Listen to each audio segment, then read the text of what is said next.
15ই August 1977 ওহাইওর একটি সাধারণ দিন। তবে রাতের আধারে ওয়াইহো ওয়েসলিন ইউনিভার্সিটির বিগ ইয়ার রেডিও টেলিস্কোপে এমন এক রহস্যজনক ঘটনা ঘটে যা আজও মানুষের কল্পনা এবং প্রশ্নের কেন্দ্রবিন্দু। কেমন ছিল সেই রাত? কি এমন ঘটেছিল যা আজও মনের মধ্যে উত্তেজনা তৈরি করে? সেদিন রাত 10:01। বিগ ইয়ার নামের বিশাল রেডিও টেলিস্কোপে হঠাৎ করে 72 সেকেন্ডের জন্য একটি অসাধারণ শক্তিশালী সিগন্যাল গ্রহণ করল।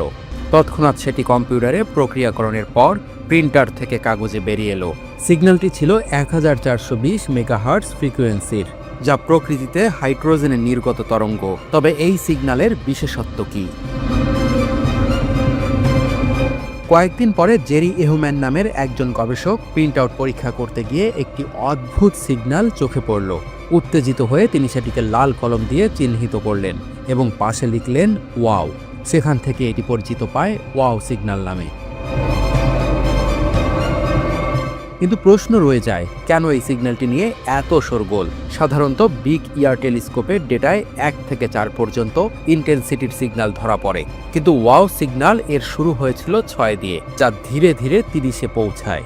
আর এই সিগন্যাল যে নিছক কোনো কাকতালীয় ঘটনা নয়, তা এর ধীর উত্তরণ এবং ফেড হয়ে যাওয়ার প্যাটার্ন থেকে বোঝা যায়। এই সিগন্যাল এসেছে সেজিটেরিয়াস নক্ষত্রপুঞ্জের কোনো এক এলাকা থেকে, কিন্তু আসল লোকেশন এখনও অজানা। কেউ কেউ বলে এটি হয়তো এক্সট্রাটেরেস্ট্রিয়াল সিভিলাইজেশনের পাঠানো বার্তা। 1420 মেগাহার্টসের ফ্রিকোয়েন্সি বেছে নেওয়ার কারণ হাইড্রোজেন, যা মহাবিশ্বের সর্বাধিক প্রচলিত মৌলিক পদার্থ। তবে প্রশ্ন এখানেই, যদি এটি এলিয়েনদের বার্তা হয় তবে এটি মাত্র একবারই কেন ধরা পড়ল? যদি প্রাকৃতিক ঘটনা হয় তবে এ ধরনের সিগন্যাল আরও বারবার ধরা পড়ত। এরপরে আরও বড়, আরও শক্তিশালী টেলিস্কোপ দিয়ে বহুবার ওই এলাকা স্ক্যান করা হয়েছে, কিন্তু ফলাফল শূন্য। অনেকের ধারণা এটি হয়তো পৃথিবীর কোনো সিগন্যাল মহাকাশে প্রতিফলিত হয়ে ফিরে এসেছিল। কিন্তু 1420 মেগাহার্টসের ফ্রিকোয়েন্সি পৃথিবীতে আইনত সংরক্ষিত। তাহলে এই সিগন্যাল এলো কোথা থেকে? আজও ওয়াও সিগন্যাল আমাদের জানিয়ে দেয় আমরা মহাবিশ্বের কতটুকু জানি। এটি কি এলিয়েনদের পাঠানো প্রথম বার্তা, নাকি প্রকৃতির অজানা কোনো রহস্য? বিজ্ঞানীরা এখনও এর উত্তর খুঁজছেন। আপনার কি মনে হয়, এলিয়েনরা কি একবার এসেই ফিরে গেছে, নাকি আমরা মহাবিশ্বের সেই বিশাল মঞ্চে একা?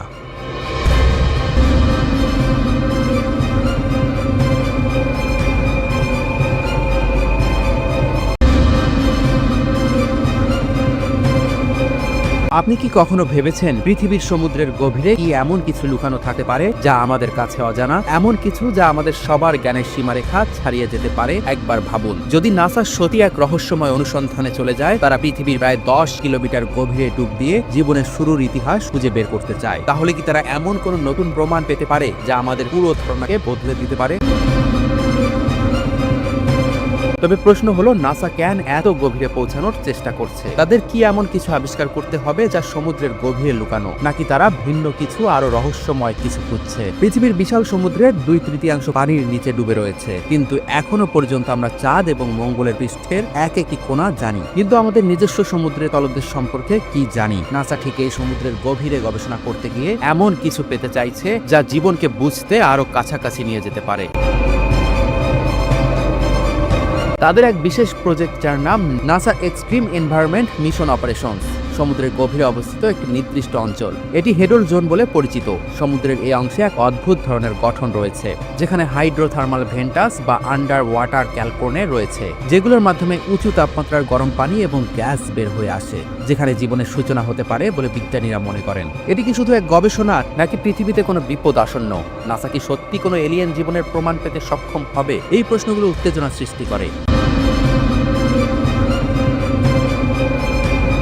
এই হাইড্রোথার্মাল ভেন্টস সমুদ্রের তলদেশে অবস্থিত প্রথম জীবনের জন্য গুরুত্বপূর্ণ উপাদান হিসেবে কাজ করেছে। ঠিক যেমন পৃথিবীতে প্রথম জীবনের সৃষ্টি হয়েছিল, তেমনি যদি আমাদের সোলার সিস্টেমের অন্য কোনো স্থানেও এমন কিছু ঘটে থাকে, তবে সেটি কি হতে পারে? আর নাসার গবেষণায় যদি তারা এমন কোনো এলিয়েন জীবনের প্রমাণ পায়, তাহলে কি হবে?